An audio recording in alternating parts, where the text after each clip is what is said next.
피터 린치는 한마디로 말하면 이제 발로 뛰는 투자, 그러니까 실생활에서 16타 이상의 종목을 찾는 사람이라고 보시면 될 것 같고요. 제일 중요한 포인트는 시대적인 트렌드에 맞느냐, 그리고 정말로 성장하고 있느냐, 매출이든 영업이익이든 EPS 성장률이든 그런 것들이 성장하고 있다면 그런 기업에 우리가 집중을 해야 된다. 누구나 다 따라할 수 있고 누구나 다가 그렇게 연습을 하고 하면 충분히 피터 린치처럼 수익을 낼 수 있는 그런 전략이기 때문에 실생활에서, 회사에서, 직장에서 찾아낼 수 있는 그런 기법이기 때문에 평범해 보이지만 가장 제가 판단했을 때는 수익을 잘 낼 수 있는 그런 비법이 아닌가 하는 생각이 들고요. 코스피 코스닥식 종목들 한 번씩 쭉 봅니다. 그러면서 차트가 좋고 수급이 좋은 기업들을 골라내요. 골라내고 그리고 나서 차근차근히 업종별로 분류를 해봅니다. 그러면 어느 업종이 강하고 어느 업종이 약한지가 나오거든요. 그리고 그 기업을 개별적으로 이제 분석을 시작하는 거죠. 주식 투자는 과학이 아니라 예술이라는 거, 그걸 잊지 마시고 그 안에서 자기만의 노하우를 만들어 가시기 바랍니다. 네, 마켓 2막 2장 네 번째 주제로 넘어오셨습니다. 맛있는 테마 헬로 차이나, 그리고 오늘은 토마토 인터뷰, 그리고 레전드에게 듣는다인데요. 레전드에게 듣는다. 오늘 토마토 투자 자문 유성치 운용력입니다. 운용력님 안녕하세요. 네, 안녕하세요. 네, 그동안 들려주셨던 레전드 피터 린치와 윌리엄 오닐. 피터 린치와 윌리엄 오닐의 전략을 융합해서 지금 시장의 전략을 세운다면 아주 좋은 전략이 될 것이다 라는 얘기를 계속 해주셨는데요. 오늘도 아주 흥미로운 얘기가 될 것 같더라고요. 그리고 조금 전에 나왔던 화면을 제가 오늘 모처럼 유심히 봤는데 역시나 피터 린치와 닮은 듯 안 닮은 듯 닮은 것 같은 유성치 운용력님. 네. 네. 오늘 들려줄 얘기 시작해 주시죠. 네, 시작하겠습니다. 사석에서는 제가 더 웃긴데 그 방송에서는 우리 고미라 앵커님이 더 웃기신 것 같아요. 네, 그러면 시작하도록 할게요. 오늘 그 하나 말씀드리고 시작하고 싶은 건 뭐냐면요. 이 핵심이 뭐냐면 저희들이 이 레전드를 듣는다 시간을 통해서 정보를 전달하는 것이 아니라 여러분들이 진짜 실전에서 수익을 낼 수 있는 곳으로 만드는 길이잖아요. 결국 여러분들이 변화하셔야 되고 변하지 않고 계속 그냥 저 사람들이 지식을 전달한다 생각하시면 발전이 없는 거죠. 저도 매일 책을 읽고 있고 항상 다른 투자 대가들의 책을 읽으면서 제가 깨닫지 못한 부분을 계속 깨달아 가려고 노력하거든요. 결국은 주식 투자는 어떤 수학 공식이 아니라 예술이다. 그건 뭐냐면 각자마다 다 성향이 다르고요. 성공했던 투자 대가들의 그 흐름을 보면 수학을 배운 사람, 주식을 배운 사람이 성공한 사람이 거의 없어요. 그런데 집착한 사람들은 대부분은 인문학 쪽이나 철학 쪽이나 심리학 쪽이나 이런 쪽을 공부한 분들이 큰 수익을 냈거든요. 그러니까 인간의 심리를 꿰뚫어 볼 수 있고 시장에 대한 그런 판단력, 그리고 특히 먼 미래를 보는 직관력, 이게 상당히 중요한 부분 같고요. 이런 것들을 볼 수 있는 사람만이 상상력을 발휘해서 큰 수익으로 이어질 수 있다. 이렇게 말씀드리고 싶고, 기본 베이스는 기본적 분석으로 가셔야 돼요. 역발상 투자니, 펀더멘탈 투자니 다 필요 없고요.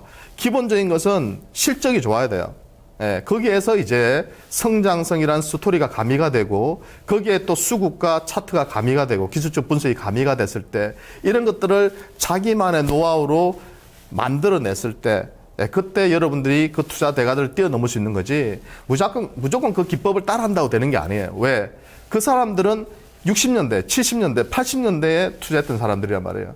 근데 지금 2010년대에 그분들 보고 투자하라고 한다면 제가 볼 때는 그런 성과를 내기도 힘들다는 거죠. 그래서 우리는 좀 더 발전된 방향으로 가야 되고, 지금 3명이 나와서 그 여러 가지 투자 기법들을 말씀드리는데 그걸 잘 판단하셔가지고 자기만의 노하우로 만드시고 장점은 섭수하시고 단점은 버리셔야 돼요. 네, 그렇게 해서 계속해서 공부해 나간다는 관점을 같이 호흡을 해 나갔으면 좋겠습니다.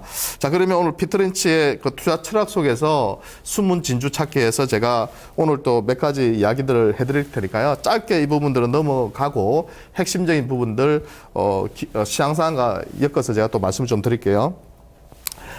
과거는 과거일 뿐 백밀러를 통해 미래를 예측해서는 안 된다. 그러니까 이 부분은 항상 뭐 이 피터린치뿐이 아니라 정말 많은 대가들이 하는 말이죠. 그러니까 과거에 집착하지 마라. 과거는 과거일 뿐 그 백밀러를 통해서 미래를 예측했다가는 물론 사람의 투자자들의 심리가 고스란히 녹아져 있기 때문에 그런 과거가 또 실제로도 적용되는 경우도 있지만 제 판단에서는 솔직히 말해서 잘 맞지가 않습니다. 예, 과거에 예를 들어서 현대중공업이 이랬기 때문에 미래에도 이럴 거다. 그런 판단으로 투자했던 사람들이 중국 관련주의 폭락에서도 살아남지 못했단 말이에요. 예, 예를 들어서 현대중공업이 50만 원 할 때 40만 원 내려왔어요. 그때 많은 그 리포트들, 정권사에서 리포트들 많이 나왔잖아요. 애널들이. 뭐라고 했습니까? 이제는 기회다고 얘기했어요. 30만 원 폭락할 때도 저는 생생히 기억합니다. 대부분의 리포터들이 가격적으로 상당히 메리트가 있다고 했어요. 20만 원 오니까 그때서야 경고음들이 조금씩 나오기 시작했죠. 하지만 대체적으로는 다 목표가를요 30만 원 이상 두면서 뭐라고 했냐면 지금은 하방 위험은 좀 있지만 거의 바닥권이라 했어요. 근데 현대중공업이 얼마까지 내려갔습니까? 8만 원대까지 내려갔어요. 물론 지금은 좀 올라와 있지만 5분의 1 토막 난 종목이 바닥에서 몇십 프로 올라왔다고 해서 그 기업이 좋은 기업입니까? 네. 그죠? 좋은 기업에 투자를 하라는 거지. 무작정. 그죠? 좋은 기업에 투자하는 거지. 실적이 안 좋은 기업을 계속해서 물타기 해가지고, 그죠? 큰 손실로 보는데, 그게 왜 그런 거예요? 미래를 보지 못하고, 과거에 집착했기 때문에, 50만 원에 집착했기 때문에 그런 거죠. 중국이 수출로 먹고 살 때, 중국이 성장률이 매년 10% 이상일 때는 그런 구도, 그런 스토리가 맞아떨어지지만 제가 계속 강조드리는 게 뭡니까? 몇 년 전부터. 메가 트렌드는 변화하고 있고 지금 패러다임은 변화하고 있고 메가 트렌드가 바뀌고 있다. 그렇기 때문에 트렌드를 주도할 수 있는 그런 쪽으로 가야 된다. 그것이 바로 모바일이고 모바일 혁명이고 그죠? 제가 그 당시 2, 3년 전에 정말 많이 읽었던 책들이 뭐냐면요. 모바일 트렌드에 관련된 책들은 제가 시중에 있는 서점에 가서 다 읽어봤어요. 네. 거기에서 아무도 관심을 가지지 않을 때 그런 쪽의 기업들을 계속 발굴을 하고 노력을 했었거든요. 왜? 시대적인 흐름이 그렇게 갈 거라고 생각하지만 지금은 모든 사람들이 다 모바일 게임이니 모바일 콘텐츠니 모바일 플랫폼이니 얘기하지만 그죠? 선도하는 사람들은 이미 몇 년 전부터 그런 기업의 성장성을 보고 매수를 해왔다는 거죠. 예. 뒤늦게 이제는 뭐 너무 많이 오른 상태에서 쫓아가다 보니까 또 물리는 경우도 있지만 근데 기본적으로는 뭐냐? 실적이 또 좋은 기업들이 또 간다는 거예요. 성장하는 기업들, 스토리가 있는 기업들이 또 간다는 거고 스토리가 없는 기업들은 급락에 따른 반등은 줄 수 있겠지만 결국 또 무너진다는 거죠. 그러니까 과거의 스토리에 집착하지 마라. 네, 또 한 가지. 화장품주 같은 경우도 그런 거죠. 네, 예전 같으면 그냥 화장품주가 무슨 성장주야 이렇게 얘기를 할 수 있겠지만 그죠? 중국이라는 시장에 진출해서 성공한 기업들은 상당한 수익을 내고 있는 거죠. 그러면서 매출이나 영업이익이 크게 성장을 했다는 거예요. 네, 그러면 그 기업을 달리 봐야 되는 거죠. 그 기업을 달리 보고 다시 판단하고 그래서 기업의 가치를 부여를 해야 되는데 그러지 못하다 보니까 그죠? 아무리 퍼시픽이나 코스맥스나 여러 가지 기업들이 급등을 할 때 매수를 할 수 없는 거죠. 왜? 퍼에 집착하게 되고 PBR에 집착하게 되고 기본적으로 가장 안 좋은 습관이 성장주에 투자하는 사람이 퍼나 PBR에 집착하면 안 된다는 거죠. 그죠? 가치 저평가주만 투자해가지고는요, 여러분들이 재테크 수단으로서 주식을 해서 만족할 만한 수익을 내기는 쉽지가 않다고 저는 판단이 듭니다. 그래서 항상 과거에 집착하지 마시고 항상 시장의 스토리와 트렌드와 패러다임은 변화할 수 있다는 것을 인지하시고, 그죠? 뭐 이런 거죠. 예를 들면 주변에서 뭐가 잘 될 것인지를 고민하셔야 돼요. 고령화 수혜주들이 왜 잘 될 것인가. 그리고 뭐가 잘 팔리는지 알려면 저 같은 경우는 홈쇼핑에 들어가 봐요.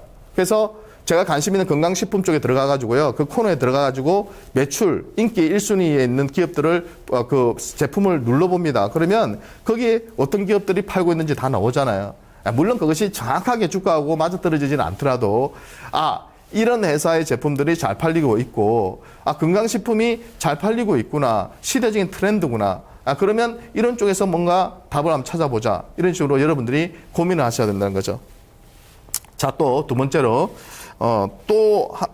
강조드리고 싶은 부분은 뭐냐면 시장이 괜찮아요. 시장이 안 좋을 때 뭐 손실 나는 거야. 뭐 기본적인 아마추어들이 수익 내기는 쉽지 않기 때문에 그렇다 치더라도 예를 들어서 강세장이에요. 강세장. 지수는 적어도 코스피 지수는 적어도 3%에서 5% 올랐다 치자고요. 근데 내 종목이 5%, 10%, 20%막 손실이 나. 그건 뭐가 문제인 거죠? 여러분들이 종목을 잘못 골랐다는 거예요. 그러면 그걸 인정해야죠. 저도 제가 1인 운용을 하고 있지만 하다 보면 거기서 수익이 나는 기업도 있고 손실이 나는 기업도 있습니다. 근데 저는 손실이 난 기업에 대해서는 인정을 해버려요. 그래서 빨리 그냥 손절을 보통 하는 편입니다. 왜? 제가 예상했던 방향으로 움직이지 않으면, 그죠? 그것은 제 예상 범주에서 벗어나는 거기 때문에 비중을 줄이든 손절을 하든 상당히 발빠르게 제가 진행을 시켜버려요.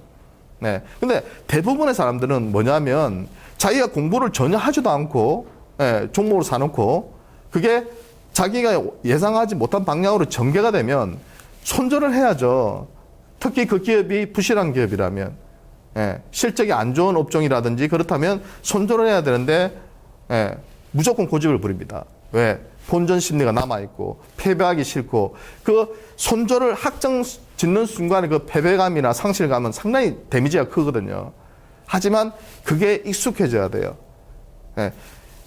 돌이킬 수 없는 손실로 가기 전에 빠르게 판단할 수 있는 그런 능력을 키우셔야 된다. 이렇게 말씀을 드리고 싶고요. 자꾸 시장을 보지 마라. 시장에만 오존하고 종목의 연구를 게을리 하는 사람들은요, 도박하는 거랑 똑같아요. 도박하는 거 똑같거든요. 1인 운용하다 보면요, 그죠? 한 달, 두 달 만에 요새 뭐 투자하면서 많이 생겼잖아요. 근데 한 달, 두 달 만에도 막 몇십 %씩 수익 나고요. 한 달, 두 달 만에도 몇십 %씩 손실 나는 그런 투자자문사들이 많습니다. 소형 투자자문사들이. 왜? 보여줘야 되니까 안정적으로 운용을 하지 못하고 보여줘야 되니까 상당히 투기적으로 위험한 매매를 하게 되는 거죠. 전문가들도 그렇게 해요.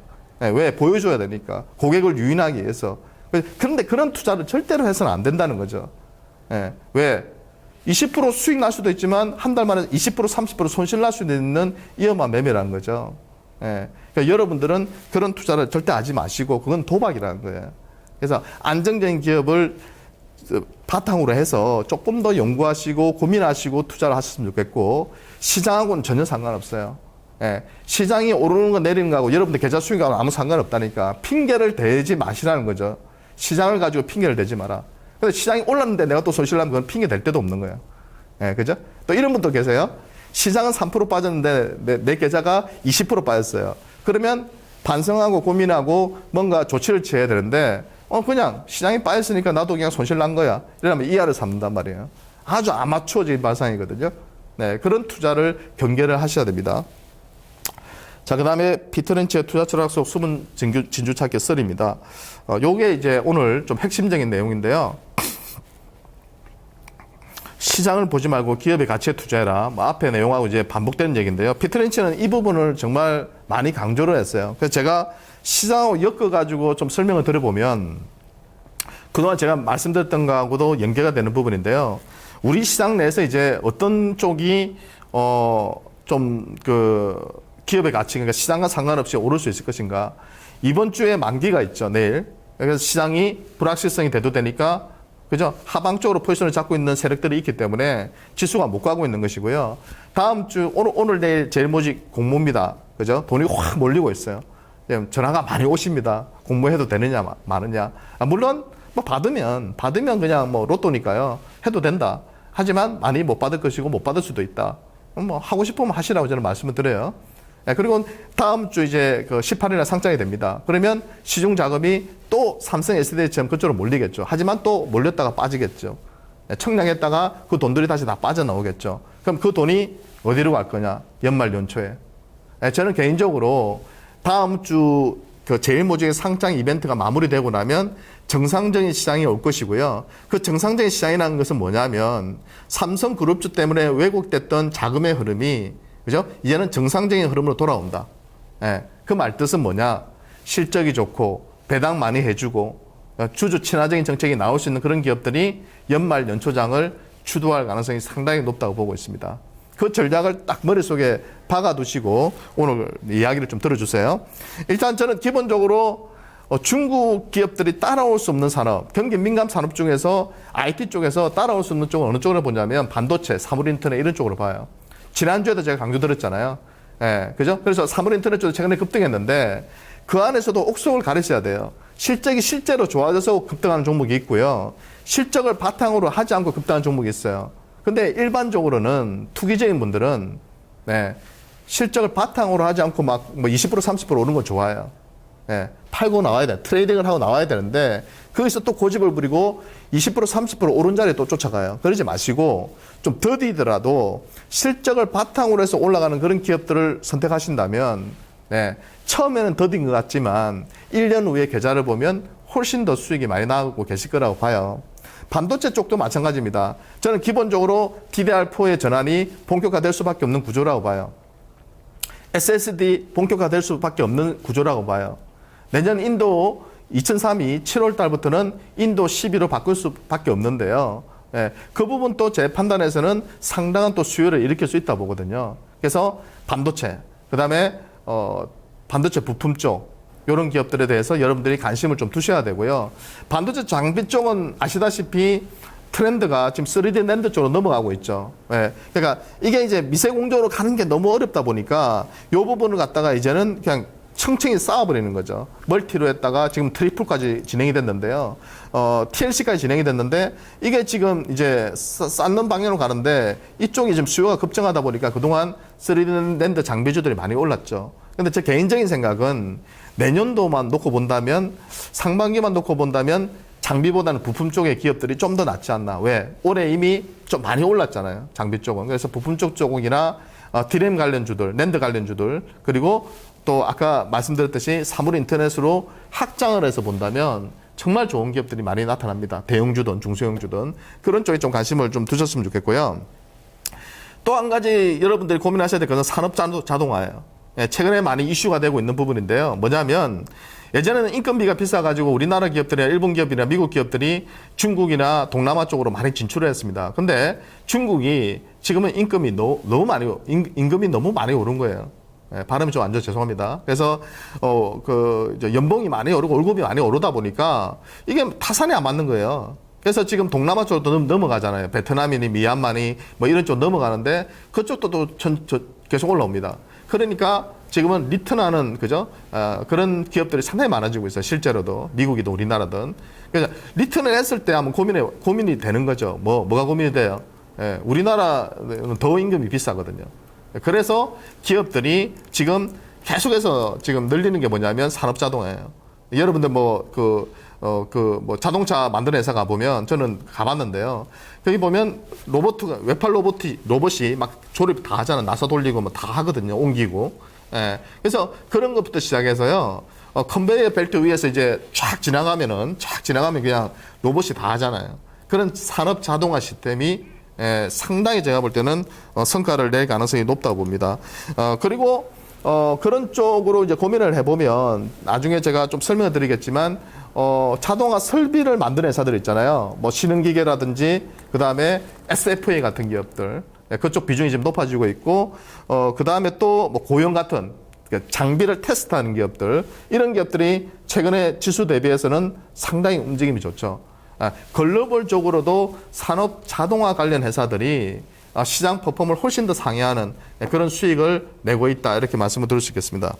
자 그리고 단기로 연말과 연초만 놓고 본다면 저는 주주 친화 정책을 쓰는 기업들이 상당한 시세를 낼 가능성이 높다고 봐요. 지수와 상관없이. 네, 어떤 거냐면 이 부분은 제가 뒤에 말씀드릴게요. 피트린치라면 어떻게 투자할까 그 부분에서 제가 자세히 좀 설명드릴게요. 이 부분은 좀 가지고 왔으니까. 그리고 제가 계속 강조드리지만 전자상거래 결제수혜주들 그죠? 이쪽은 앞으로 모바일 플랫폼이 강화되면 강화될수록 그죠? 강화될수록 그죠? 기존의 그런 결제 시스템이 아니라 모바일 쪽에서 결제하는 비중이 급증할 가능성이 높다는 거죠. 네. 카카오페이가 됐든 라인페이가 됐든 알리페이가 됐든 애플페이가 됐든 그죠? 페이팔이 됐든 간에 그죠? 그런 쪽으로 제가 볼 때 크게 확산될 수 있기 때문에 거기에 수혜가 될 수 있는 기업들을 찾아내야 된다. 그 중심에 있는 것들이 역시 뭐 KG 이니시스, PG 업체 중에서는 KG 이니시스라든지 NH엔터라든지 뭐 이런 기업들이 있잖아요. 그죠? 벤 업체들도 있고, 그런 기업들도 있고, 그리고 제가 그 안에 이제 보안 인증 업체로서 말씀드렸던 기업 중에서 뭐 코나이라든지 핵심 칩을 만드는 회사들, 이런 기업들도 최근에 움직임이 상당히 좋잖아요. 이제 지수와 상관없이. 그러니까 그런 쪽으로 성장하는 기업들, 스토리가 있는 기업들은 여러분들이 계속해서 관찰해 보세요. 하루 이틀, 일주일 만에 시세가 날 걸 기대하지 말고 적어도 한 석 달, 6개월 정도 관찰해 보시면 상당한 그런 수익을 주는 경우가 많습니다. 자, 그 다음에 피터 린치의 투자 철학서 숨은 진주 찾기. 주식 투자의 가장 큰 이점은 뭐냐면 불확실성을 받아들이는 사람들에게 그죠? 그 사람들이 잘만 판단하면 놀라운 보상을 준다는 거죠. 근데 불확실성을 안 받아들이려고 하죠. 너무 두려워하죠. 10월장에 지수가 급락할 때가 그 불확실성이 극도로 달했을 때거든요. 네, 그때 좋은 기업들을 사면 되는 거죠. 시장을 보지 말고 내 기업이 싸게 거래되느냐, 내 기업이 매력적이냐를 보고 들어가야 되는데 그런 불확실성을 피했다가 나중에 다 올라오고 나면 그때 매수해요. 네, 그러면 싸게 잡을 기회를 놓쳐버리는 거죠. 네. 자, 피터 린치의 최저 포트, 1인 운용 포트와 비교해서 제가 말씀드리면요. 이렇게 하시라는 거예요. 전체적으로 포트를 구성하실 때. 첫째, 고성장주가 피터 린치의 그죠? 가장 강조한 기업들이죠. 고성장주를 투자하라. 예. 그렇지만 고성장주만 투자하면 안 된다는 거예요. 같은 쪽 고성장주만 100% 채웠다가는 한번 잘못 걸려들면 엄청난 손실로 단기간에 이어집니다. 그래서 제 같은 경우는 항상 대형 우량주를 운용을 했었어요. 작년도 1차 1임 때도 제가 9월 달부터 연말까지 투자할 때도 SK 하이닉스를 비중 있게 투자했었고 이 기업에서 제가 20%에서 30% 정도의 수익을 내면서 전체적인 계좌 수익에 상당한 도움을 줬었고요. 두 번째는 고성장주에 제가 거의 50% 가까이는 투자를 합니다. 대형주든 중소형주든. 소형주는 잘 안 하고요. 그죠? 근데 1차 때는 제가 네이버에 투자해서 거의 50%에서 90%의 수익을 냈었고요. 2차 때는 또 KH바텍을 투자해서 목표 수익률 달성하는데 1등 공신을 했었죠. 이 기업도 50% 이상의 그런 수익을 냈던 기업입니다. 그러니까 시대적인 트렌드 주도주들을 공략하되 앞에 말씀드렸듯이 대형 우량주 쪽에서도 좋은 기업을 같이 투자를 하는 그런 전략이 좋다 이렇게 말씀을 드리고요. 그리고 마지막에는 현금을 좀 쥐고 계시든지 아니면 안정형 고배당주를 투자해라. 예. 그러니까 특히 이번 연초에는 제 생각에는 이런 기업들 좋아요. 유보율이 높은 기업들이나 안정형 고배당주 쪽을 투자하시면 성과가 있을 거다. 이렇게 말씀 좀 드리고 싶습니다. 자, 그리고 진짜 실력 있는 투자자문서 선택하는 방법에 대해서 좀 말씀드릴게요. 문의 전화도 많이 오시고 최근에 토마토 투자자문에서 이름 서비스 하는 거에 대해서도 관심이 많으신데요. 제일 중요한 것은 전체 운용기간의 수익률을 공개해야 됩니다. 특정 기간의 수익률만 공개하는 투자자문사들이 많은데요. 그래서는 안 된다. 그죠? 왜? 좋은 부분만 따로 떼내서 홍보해서는 안 된다는 거죠. 전체 수익률을 공개해야 된다. 이렇게 말씀드리고요.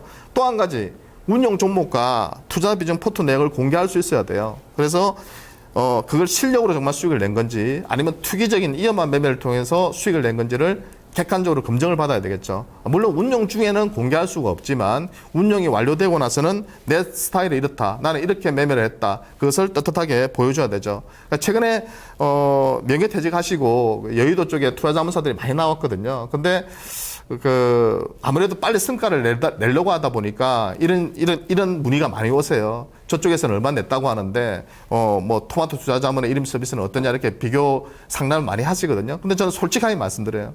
네, 어떤 종목을 매매했다고 했느냐. 그것이 정말 전체 운용 수익률이냐. 그죠? 그 스타일, 수익률을 보지 말고 별매든 데스매치든 1인 운용 수익이든 수익률을 보지 말고 그 수익률을 어떻게 냈느냐가 중요하다는 거죠. 그죠? 당장이라도 30% 수익 낼 수 있는 매매를 할 수도 있어요. 하지만 한 달, 두 달 만에 30%의 손실도 낼 수 있기 때문에 그런 위험한 매매는 지양해야 된다. 이렇게 말씀을 드리겠습니다. 그리고 제 같은 경우는 이제 이런 식으로 코스피 시장 대비해서 이런 식으로 차별화된 성과를 안정적으로 내고 있다는 것을 보여드리는 겁니다. 11월 말 기준이고요. 지금은 한 44%대 정도의 수익을 내고 있는 상태입니다. 네, 운용형님. 네네. 그러면 지금 운용형님의 1인 서비스는 몇 차에 들어가 있나요? 네, 지금 3차 진행 중에 이제 있습니다. 3차 진행하시고요. 뭐 아직은 시작 단계라고 볼 수 있을 것 같고 진짜 1, 2차 좋은 성과 거둬주셨고요. 3차도 좀 기대해 보도록 하겠습니다. 자, 지금 시간이 이제 1분 정도밖에 남지 않아서 마지막을 이제 장식을 해주셔야 될 것 같아요. 네, 제가 말씀을 못 드렸는데, 전자투표제가 이제 도입이 됩니다. 그래서 그 관련 수혜주들을 제가 강조를 좀 드리고 싶어요. 무슨 말이냐면, 요번에 셋오 보팅 제도 폐지는 3년 유예가 됐고요. 그래서 전자투표제를 도입을 했는데, 예전에는 셋오 보팅이라는 제도가 있어가지고요. 주총에 참여를 안 하더라도 그것을 의결권을 행사할 수 있었거든요. 회사 측에서. 근데 그 부분을 이제, 그죠? 도입을 유보를 하되, 폐지를 유보를 하되, 전자투표제를 도입을 함으로써 직접 참여를 하지 않더라도, 그죠? 집에서도 이제는 투표를 할 수 있는 그런 상황이 온 거죠. 그러면 대주주들 입장에서는 자기들 회사 측 입장에서는 자기들 마음대로 이제 할 수 없는 상황이 오거든요. 그래서 주주 친화적인 그런 정책을 쓸 수밖에 없다. 그래서 대주주 지분이 25% 이하인 기업들 감사를 한 명 뽑더라도요 20% 이상의 찬성을 받아야 되거든요. 그렇기 때문에 그 이하인 기업들은 소액주주들에게도 상당히 친화적인 정책을 들고 나올 가능성이 높다. 그리고 현금 보유가 많은 기업들, 실적이 좋아서 현금을 많이 보유한 기업들이 있어요. 그런 기업들은 배당 여력이 상당히 높거든요. 자사주 매입 여력이나. 그래서 그런 기업들도 연말장에서 여러분들이 모아가야 될 기업들이고요. 국민연금이 최근에 지분율을 높인 기업들 엄청 많습니다. 그런 기업들은 국민연금에게 친화적인 정책을 할 수밖에 없을 걸로 보여요. 그렇기 때문에 이 부분도 여러분들이 관심해 두시고 이런 관련주들을 좀 모아 가신다면 좋은 성과가 있지 않을까 싶습니다. 네. 그리고 마지막으로 이제 명언 한마디 남기고 끝낼게요. 자신이 매수한 주식과 쉽게 헤어지는 이유는 믿음의 기반이 약하기 때문이다. 주식 투자도 남녀의 사랑과 마찬가지다. 처음부터 현명하게 선택했다면 헤어질 이유가 없다. 정말 좋은 말이죠. 그러니까 정말 신중하게 사기라는 겁니다. 주식하고도. 그렇게 해서 사기고, 그죠? 그 선택에 확신을 가질 수 있어야 된다. 대신에 내가 선택했던 그 사람이 나의 이상형이 아니고, 나하고 성격이 안 맞고, 결혼까지 못할 것 같다. 그러면 가감하게 헤어지라는 겁니다. 그죠? 그래서, 정말 그만큼 신중하게 종목을 선택해서 매매를 하시기 바랍니다. 오늘은 이상으로 마치고요. 저는 다음 주 월요일 날 뵙겠습니다. 감사합니다. 네, 정말 가슴 아린 말로 오늘 코너를 마무리해 주셨네요. 네, 정말 가슴 아린 말. 현명하게 선택을 했다면 헤어질 이유도 없다. 네, 마켓 2막 1장 내일 이 시간 다시 오도록 하겠습니다. 고맙습니다.